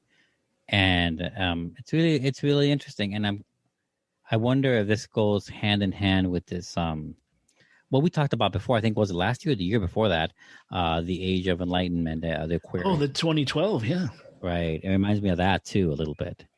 And, that gets tied into his prophecies too, the Age of Aquarius, and it's. Then I can probably see how that might be in part 2. Then am I stepping on it? No, but it's not a bad idea. Oh, okay. So you really have no idea what part 2 is about? No, I have a general idea. Oh, okay.